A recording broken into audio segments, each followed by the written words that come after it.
அனைவருக்கும் வணக்கம். தெய்வீக குழந்தைகள் சேனல் மூலமாக உங்கள் அனைவரையும் அன்புடன் வரவேற்கின்றேன். நமது தெய்வீக குழந்தைகள் சேனலுக்கு தொடர்ந்து ஆதரவு கொடுத்து கொண்டிருக்கும் நமது பார்வையாளர்கள் அனைவருக்கும் மனமார்ந்த நன்றியினை தெரிவித்துக் கொள்கிறேன். தொடர்ந்து ஆதரவு தருமாறு அன்புடன் கேட்டுக்கொள்கிறேன்.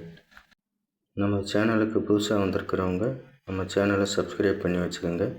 அப்போ தான் ஒவ்வொரு வீடியோவும் உடனடியாக நீங்கள் பார்க்க முடியும். இந்த வீடியோவில் மாற்றுத்திறனாளிகளுக்கு அவர்களின் குறைபாடுகளின் அடிப்படையில் பல்வேறு பிரிவுகளை பிரிச்சிருக்காங்க. அதில் இந்த வீடியோவில் அறிவுசார் குறைபாடு, அதாவது இன்டெலெக்சுவல் டிசபிலிட்டி, அதை பற்றி பார்க்க போகிறோம். அறிவுசார் குறைபாடு என்பது முன்னர் மனநல குறைபாடு, அதாவது மென்டல் ரிட்டார்டேஷன் (MR) என்று அழைக்கப்பட்டது. இது சராசரிக்கும் குறைவான புத்திசாலித்தனம் அல்லது மனத்திறன் மற்றும் அன்றாட வாழ்க்கைக்கு தேவையான திறன்களின் பற்றாக்குறை ஆகியவற்றால் வகைப்படுத்தப்படுகிறது. இது கற்கும் நபரின் திறனை கட்டுப்படுத்துகிறது, மேலும் இது ஒரு குழந்தையை ஒரே வயதுடைய மற்ற குழந்தைகளை காட்டிலும் மெதுவாக கற்கவும் வளரவும் செய்கின்றது. அடுத்ததாக, அறிவுசார் குறைபாட்டின் அறிகுறிகள்.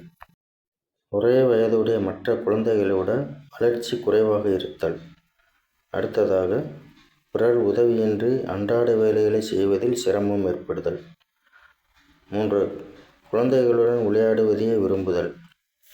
அடுத்ததாக, ஒரு பிரச்சனையை தீர்ப்பதிலும் கற்றுக்கொள்வதிலும் சிரமம். அடுத்து, எளிமையான முடிவுகளை எடுப்பதிலும் பகுத்து அறிவதிலும் சிரமம். மேலும் மற்றவர்களுடன் பேசுவதிலும் பழகுவதிலும் சிரமமாக இருத்தல். அடுத்ததாக, பொருட்களை நினைவில் கொள்வதில் சிக்கலாக இருக்கும். இவை அனைத்தும் அறிவுசார் குறைபாடு உள்ள குழந்தைகளுக்கான அறிகுறிகளாக கருதப்படுகிறது. இந்த அறிவுசார் குறைபாடானது 2 வகைகளாக பிரிக்கப்படுகிறது. ஒன்று, குறிப்பிட்ட கற்றல் குறைபாடு, அதாவது ஸ்பெசிபிக் லேர்னிங் டிசபிலிட்டி. மற்றொன்று, புற உலக சிந்தனை இல்லாமை, ஆட்டிசம் ஸ்பெக்ட்ரம் டிஸார்டர். இந்த வீடியோவில் அறிவுசார் குறைபாடு, இன்டெலெக்சுவல் டிசபிலிட்டி, அதற்கான அறிகுறிகள் மற்றும் காரணங்களை பற்றி பார்த்திருக்கிறோம்.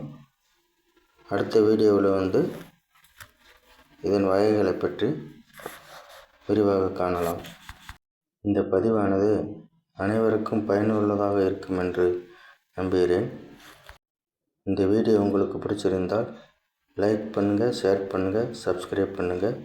நன்றி, வணக்கம்.